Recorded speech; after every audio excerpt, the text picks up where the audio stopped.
Friday morning to go along with mixed sentiment in comparable oils. Chicago soy oil and European rapeseed are slightly lower, while Malaysian palm oil is higher. Crude oil is up on speculation the United States could start refilling its strategic petroleum reserve this summer. The Canadian dollar is down 0.2 of a U.S. cent compared to Thursday's close. The July canola contract is down $1.80 per ton at $722.30, while the November canola contract is down $3.20 per ton at $698.90.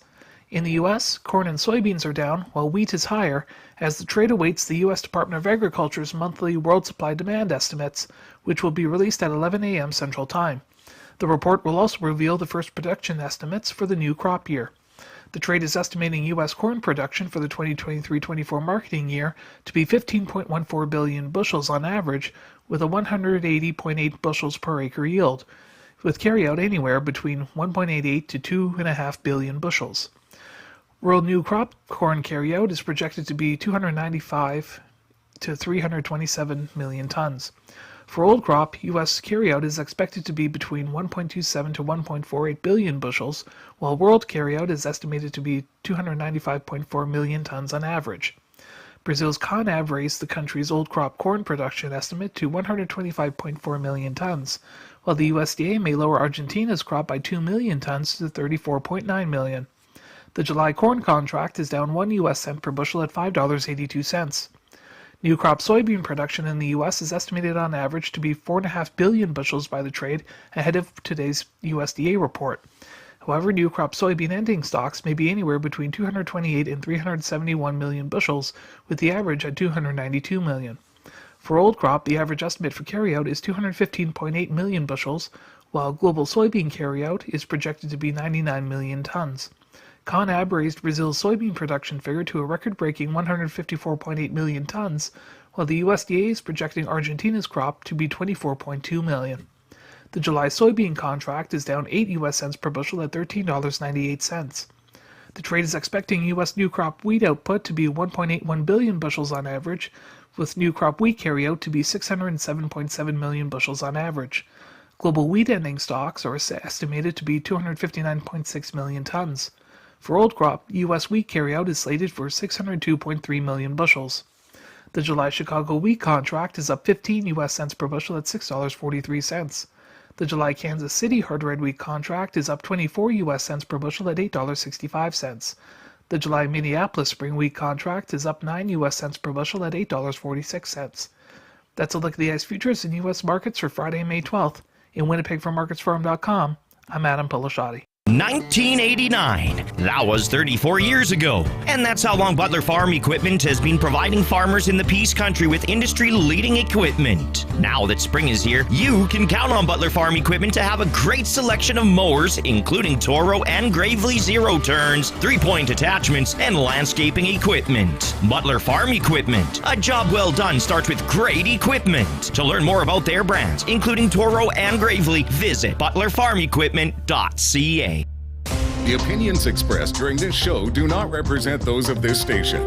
If you've missed any of this show, you can follow the podcast at energeticcity.ca. Now, an in-depth look at the news and information shaping our community.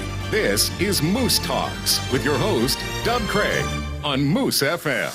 Welcome to the show. A little later on, we're going to be catching up with Isabelle Cayford, a local advocate for a federal DIPG Awareness Day. She's been on Moose Talks and on the morning show several times.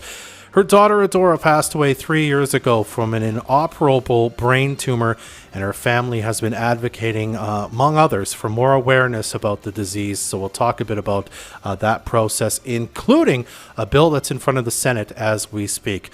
But first, the BC legislature just finished up for the spring season yesterday. So to tell us all about what he liked and what he didn't like about the government's agenda for the past few months, we're joined now by Peace River North MLA Dan Davies. Dan, welcome back to Moose Talks. Hey, good morning, Doug. Great to be here. So let's talk about the session wrapping up. I mean, it's one of those things where so much seemed to happen in such a quick amount of time. Give us quickly your thoughts on what you liked, what the government did, and some of the things that you're not so impressed with. Yeah, well, I'll start with the big one, which of course is the biggest agenda item probably in the entire session, and that's the budget. Of course, the budget wrap. We voted on it last night. We did not vote in favor of it. I mean, it's just we couldn't. Far too much reckless spending. Far too much debt. I mean, again, as I've said to a number of people in conversations, British Columbia joined the Confederation in 1871, and it took, right up until 2017 to collectively gather $50 billion in debt. In the last 6 years, this government has added another $50 billion in debt. So we're now approaching $100 billion in debt, which is something that, our kids and our great-grandkids are going to have to be paying for. Along with that, of course, our credit rating was dropped down, which impacts the money that we borrowed. Now the interest rate's going to be higher. It puts us in a less desirable position when we're looking at attracting people. And this government already has troubles attracting, businesses because they are not a business-friendly government. We've seen taxes upon taxes and fees and all of these things that are going on top, and not just on businesses, of course, on people as well. I mean, I think we're about 25 new taxes and fees that have been introduced since this government has taken power. But we are constantly seeing businesses struggling, and businesses are the backbone, the absolute backbone of our economy. When we see that oil and gas companies, they can't get their permits to do the work, forest companies can't get fiber, mining companies can't get their mines approved. I mean, where is the money going to come from? And this has been a long theme that we've seen over the past 6 years now that they've been in government, that we've seen just getting worse and worse and worse. And at the same time, the affordability, and it's all connected, the affordability gets worse because the only way they can make up those shortfalls is by taxing. So it's a huge issue, Doug. And I know, I think we talked about this last time you were on because it had just been kind of breaking, but lots of forestry news that's kind of propped up in the past few months while this government was in session. I mean, do you foresee the government really doing anything more for forestry workers that are now being laid off, looking for new jobs? Doing anything really to improve the forestry sector at all as we go into the fall? No, and the numbers, sadly, they've actually put in their own budget, forestry and as well as the oil and gas revenues, both of them dropping about 30% expected dropping in revenue. So obviously they've already predicted that it's going to get worse before it gets better. And again, this is a government that has no desire, really, it seems. I would think they would like to, but it doesn't seem that they are trying to build the economy. They're doing the opposite. They're tearing it down. And we're starting to see people move to other jurisdictions, whether it be Alberta, companies moving to Alberta or moving southbound, to the States. So, like I say, it worries me. It worries, I have children. I would love for them to stay in British Columbia, but I worry, is there going to be anything left for them to stay for in British Columbia? Now, I do know, again, I think we talked about this last time you were on. Some of the mandates finally ended that required, people to wear masks when they're in the hospital. And if I remember right, too, they're also not just Northern Health, but they are looking at rehiring healthcare workers who lost their jobs due to the vaccine mandates that were required by the healthcare system. That has to be something you were pleased about, even though it took a lot longer than you wanted it to. Well, I'll believe it when I see it because it hasn't happened yet. In fact, Minister Dix was asked this question just a few days ago. We asked him, Shirley Bond, our health critic, asked them, when are you going to be hiring back the unvaccinated health workers? And there was no definitive answer given. And so, like I said, as far as we know, there is no plan by this government to hire back our healthcare workers, which is absolutely shameful. We've got I think there's certainly more than 2,000 healthcare workers around the province that, are ready to come back to work. And what are we short of, Deb? We are short healthcare workers. So to me, it's something that we need to be looking at. And, this is still one of our biggest issues that we do face in this province is a crumbling healthcare system. It is absolutely on fire. It's in shambles. The then Premier Horgan even admitted that our healthcare system is in shambles. And all they're doing is the same stuff over and over and over again, hoping for different results. Well, we know what that does.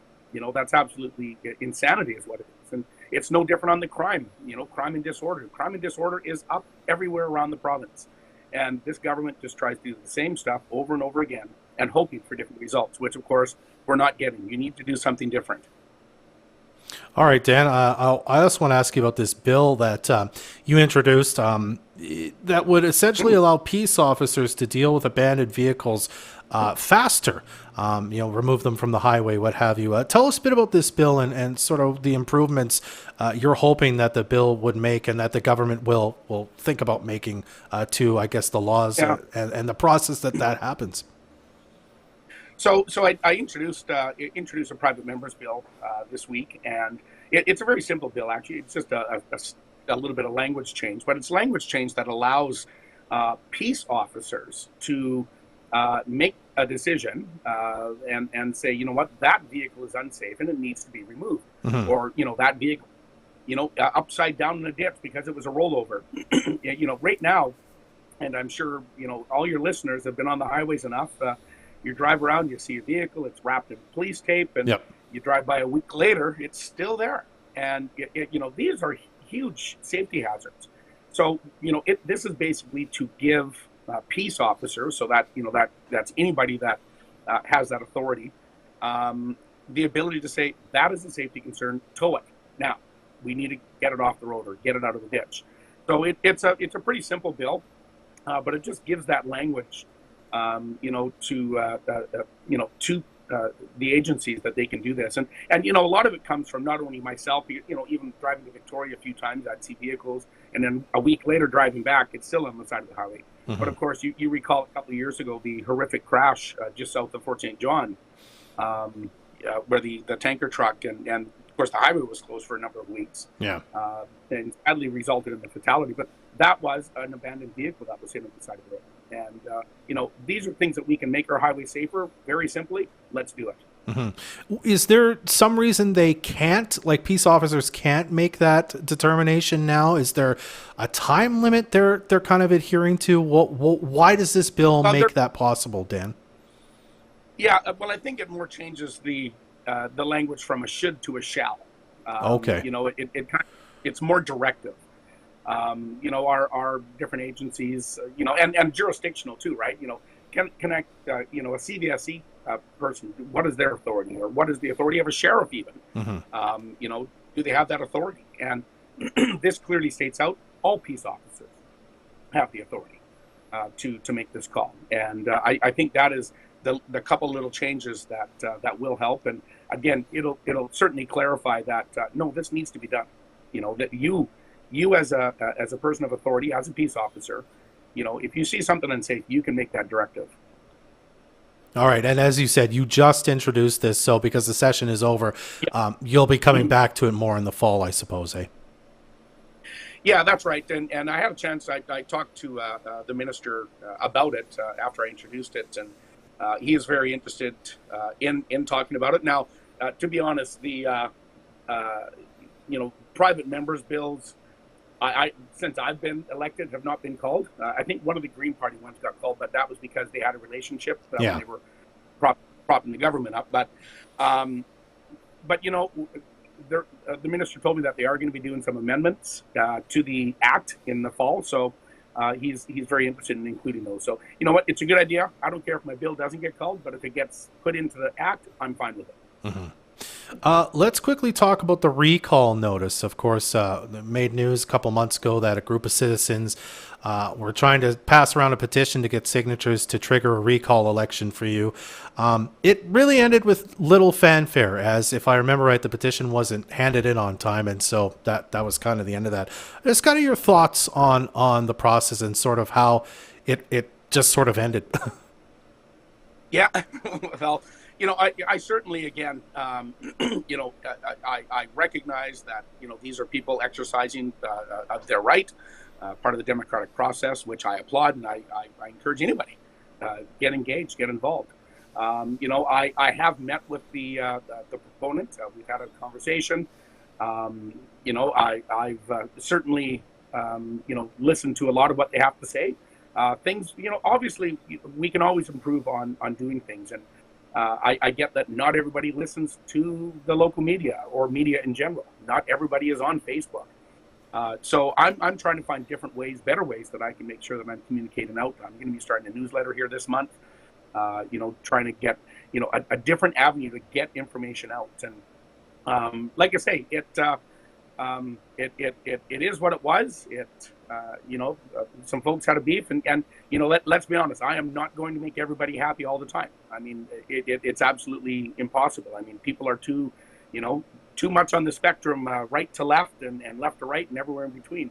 But my role, though, is to do the best that I can to make sure that I am listening to residents in Fort St. John, Taylor, Hudson's Hope, Fort Nelson, and everywhere in between, and try and come up with something that is going to work best for everyone. Mm-hmm. And that is not going to obviously make some people happy, but it's going to, hopefully, we're going to try and represent the majority of people. And that's what I've always said. That is my role. I need to make sure that I'm representing the majority of the people. And mm-hmm. I'll continue to do the best that I can. And always willing. This summer, I'm going to be out and about talking to tons of people, going to lots of community events. And, that's where I'm going to be. I hope to get a lot of the feedback. All right, Dan, we got one last question for you. BC Hydro has asked the BC Environmental Assessment Office to amend their permit to allow them to leave 45 structures underwater in the reservoir. I think one quote said they think it'll be better for the fish. I just wanted your take on this and what you think of this seemingly happening basically close to the last minute before the reservoir starts to get filled. What do you think about what's happening here? Yeah, and as I put out a statement as well, I'm not in favor of it. And I'm hoping that the environmental, the assessment, the application that they put in for the amendment doesn't go through. Mm-hmm. This is a way, in my opinion, this is a way that the government's trying to save some more money. They're already embarrassed that the dam is already at $16 billion. I think that they probably already envision it going more. So this, how can we save $1 billion? Well, let's just leave this stuff underwater. You know what? That's not on. Mm-hmm. I don't believe for a minute that it's good for the environment.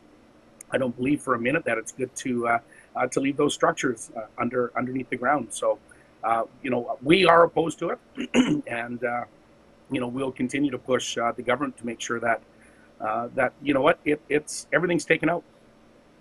All right, Dan. Well, we're going to have to leave it there for today, but thank you so much for making some time for us today. We really appreciate it. Appreciate it, Dub. Looking forward to coming home. I'm still in Victoria right now, home tomorrow, and be around most of the summer. So look forward to talking to yourself and everybody else out there at all the different amazing community events that are going to be happening this summer. Absolutely. Thanks so much, Dan. All right. Take care, Dub. Bye-bye. Bye now. That's Dan Davies, the Peace River North MLA. We'll be right back to talk to Isabelle Cayford right after this on Moose Talks. Get rid of all that road grime and salt this winter with Mick Suds Truck and Car Wash. With their 8-function wash bays and indoor vacuums, you won't have to spend any time out in the cold. Plus, the Mick Suds storefront is loaded with detailing supplies, air fresheners, and some winter necessities like lock de-icer and winter window wash. Keep your vehicle nice and clean this winter with Mick Suds Truck and Car Wash on Alaska Road next to McDonald's. The one to get her done, Mick Suds Truck and Car Wash. A big part of Petron is the guys in our installations department. You might think we just install two-way radios and cell phone boosters. We do install those, and we do a great job. But what you probably didn't know is we also sell and install all types of LED and amber lighting, GPS systems. We are an authorized GeoTab and GeoTrack installer, as well as an exclusive GeoForce partner. Ask us how to track any of your equipment via satellite for just $10 per month. Our name is Petron. Come down and see Cameron and the boys. You'll be impressed with what they can do.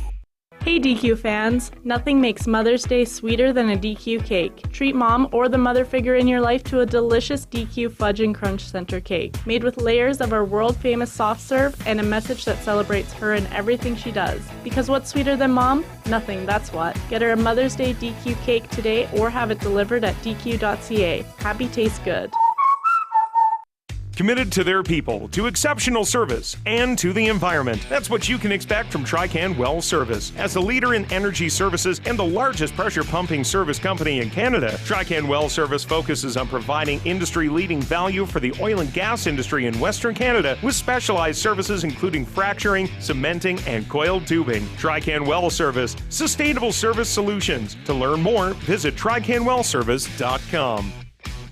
Burger night is going to be so good. You know, you could just listen to Bernard at around 3 o'clock and qualify to win a $50 McDonald's gift card. He plays What's for Dinner every weekday. That way, when we have burger night, it's like 100% easier. You're right, and I wouldn't have to wash any dishes. Turn that radio on. Listen to Moose FM every weekday at around 3 to qualify to win a $50 McDonald's gift card. What's for Dinner is presented by McDonald's.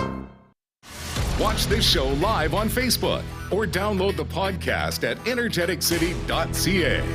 Welcome back to the show. I'm Dub Craig. Now we're here to talk a bit about DIPG Awareness Day, or the National Day of Awareness for DIPG. Isabelle Cayford and her family have been working on getting this to become a nationally recognized day of awareness for some time now. We're here to chat a bit about that process and going forward, just advocacy in general for DIPG, which is an inoperable brain tumor. We're pleased to welcome back to the show Isabelle Cayford. Isabelle, welcome back. Thank you. Thanks so much for being here. If this is the first time somebody is hearing about this or hearing about your story, I thought we'd touch on that a bit first. If you can, tell us a bit about what DIPG is and sort of what kind of its connection to your family. DIPG is a brain cancer that we usually see in children. I'm sorry, I'm going to start that again. That's So okay. DIPG is a very aggressive brain tumor that attacks the brain stem and slowly destroy all the vital function, Yeah. even as the brain is still going and it remains intact, and it affects the person as a prisoner in their own body. So that's they call it the worst. Even if we have a worse cancer, but they call it the worst cancer for children because the way they die. Yeah. So they are conscious that they're dying. They're losing slowly their vision, their hearing. So our fourth little girl, Adaura Cayford, was diagnosed August 24th, 2019. And usually when the diagnosis of this is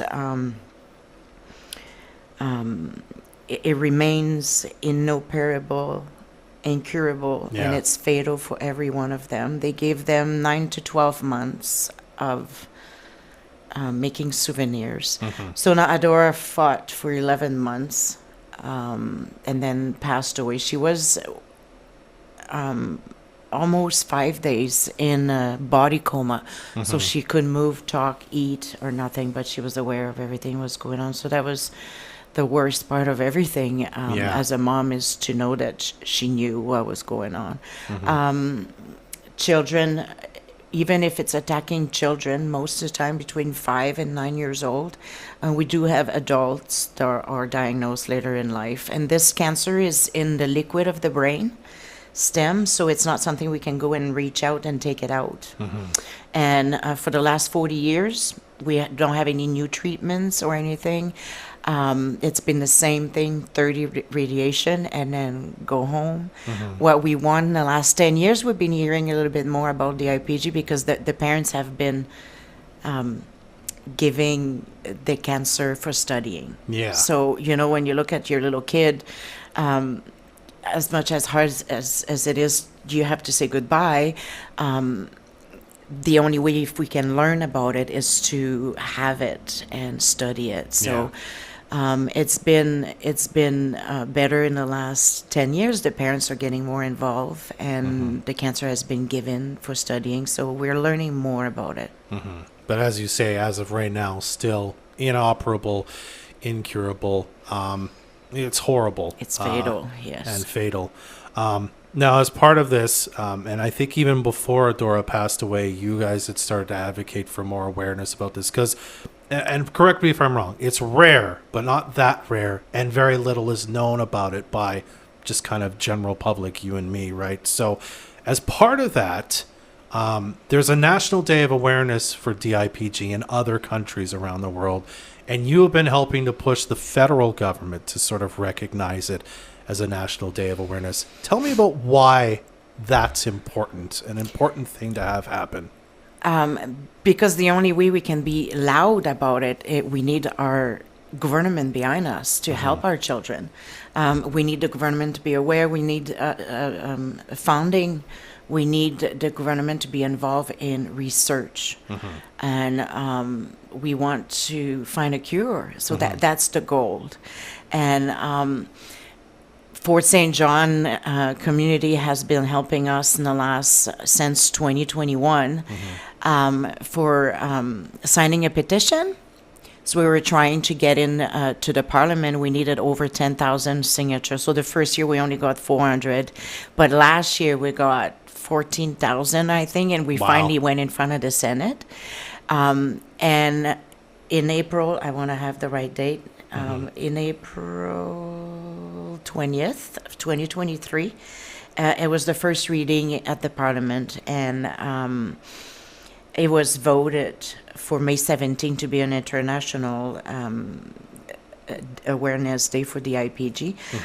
Now, everyone voted yes. So I think there were 140 MP that they were voting. And so we do have 2 more stage. Yeah. But so far, no one has went against it. So it's looking very good for us. And what they said, it won't be declared for 2023, but it will be ready for May 17, 2024. And at that point, we'll come back and tell everybody the great news by then. Yeah. So your confidence level is pretty high that this is going to happen, just not in time for this year. Yes. May 17th is next week. I just wanted to let the community know that this year we don't need to do more petitions. What we're going to do is celebrate. Yeah. So it's a big win for you. But as you said, I mean, you want the government to be more behind in terms of funding for research and whatnot. Yes. You see this as part of it is making them consider a day of awareness for everybody to know about.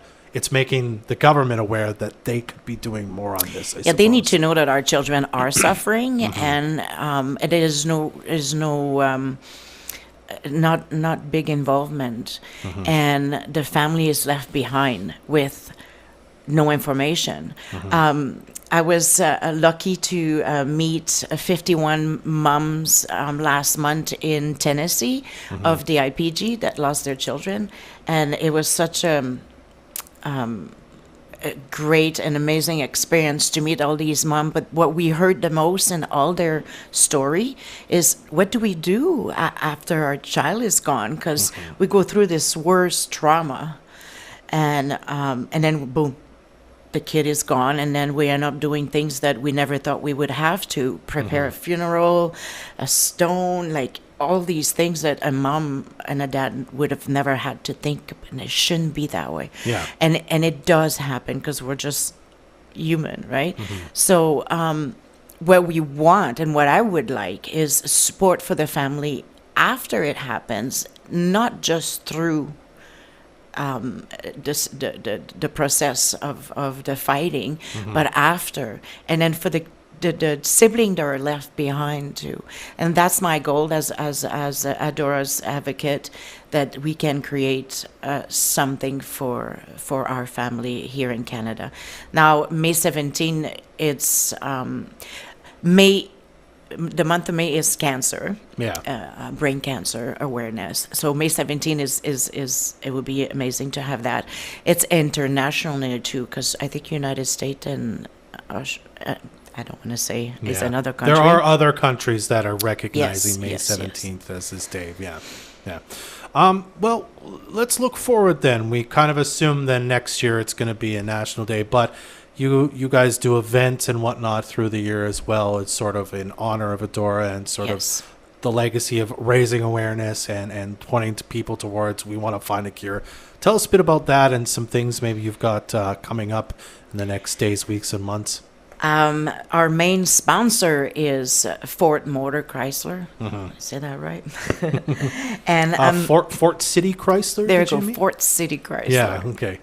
My accent. It's a T. It's all good. So they have 3 barbecue that they do every year. Yeah.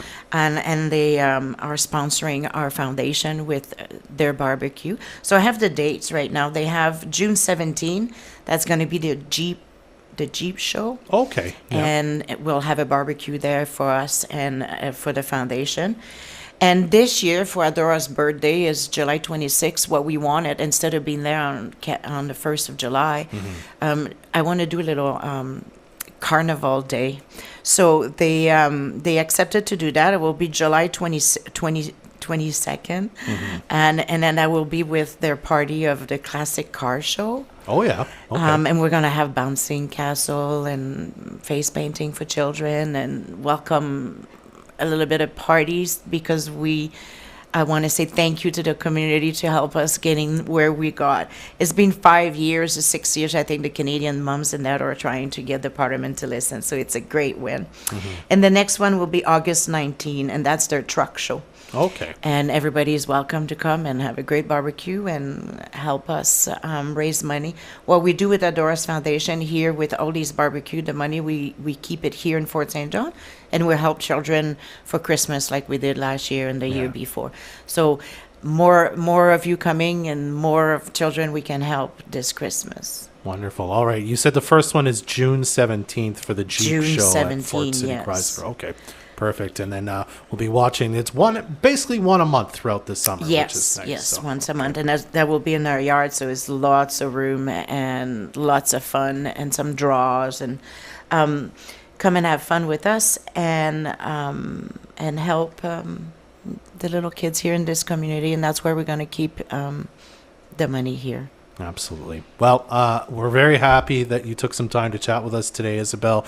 We're looking forward to the government saying next year it'll be May 17th, the National Day of Awareness for DIPG. Thanks so much for chatting with us again. Thank you today. for We having me appreciate it. again. I'll see you next year. Absolutely. That's Isabelle Cayford, a local advocate for DIPG Awareness. We'll be right back to wrap things up on Moose Talks right after this.